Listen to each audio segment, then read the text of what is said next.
Palakkad നെല്ലിയാമ്പതിയിൽ bike യാത്രികന് നേരെ കുട്ടിയാനയുടെ ആക്രമണം. നെല്ലിയാമ്പതി സീതാർകുണ്ട് പാതയിൽ ഊത്തുകുഴിക്ക് സമീപത്തായിരുന്നു ഈ സംഭവം. ബൈക്ക് യാത്രികനായിരുന്ന ബെനഡിക്റ്റിന് പരിക്കേറ്റു. ഇദ്ദേഹത്തെ നെന്മാറയിലെ ആശുപത്രിയിലേക്ക് മാറ്റി. വിവരങ്ങളുമായി അരുൺ ആലത്തൂർ ചേരുന്നു. അരുൺ, എപ്പോഴായിരുന്നു സംഭവം? ഈ ബൈക്ക് യാത്രികൻ്റെ പരിക്കിപ്പോൾ ഏത് അവസ്ഥയിലാണ്? കൂടുതൽ വിവരങ്ങൾ.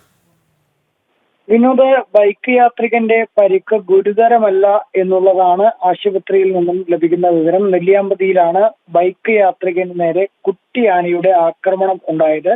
നെല്ലിയാമ്പതി സീതാർകുണ്ട് പാതയിൽ ഊത്തുകുഴിക്ക് സമീപത്ത് വെച്ചായിരുന്നു ആക്രമണം. ബൈക്ക് യാത്രികനായിരുന്ന ബെനഡിക്റ്റിനാണ് പരിക്കേറ്റിരിക്കുന്നത്. ഇയാളെ നെന്മാറയിലെ ആശുപത്രിയിലേക്കാണ് മാറ്റിയിരിക്കുന്നത്.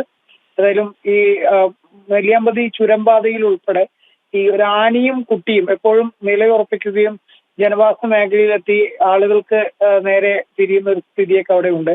പലപ്പോഴും ഈ ചുരംപാതയിൽ ആനയെയും കുട്ടിയെയും കാണുമ്പോൾ ആളുകൾ വാഹനം നിർത്തി അത് കടന്നു പോകുന്നതുവരെ അവർ മിണ്ടാതെ നിൽക്കുകയാണ് ചെയ്യാറ്. പക്ഷെ ഇപ്പോൾ അതിലെ ഈ ഒരു കുട്ടിയാനയാണ് ഇത്തരത്തിൽ ആളുകൾക്ക് നേരെ തിരിയുന്ന ഒരു സ്ഥിതി കൂടി ഉണ്ടായിരിക്കുന്നത്. പാലക്കാട് നെല്ലിയാമ്പതിയിലാണ് കുട്ടിയാനയുടെ ആക്രമണത്തിൽ ബൈക്ക് യാത്രികന് നിസ്സാര പരിക്ക് ഏറ്റത്. വിവരങ്ങൾ നൽകുകയായിരുന്നു അരുൺ ആലത്തൂർ.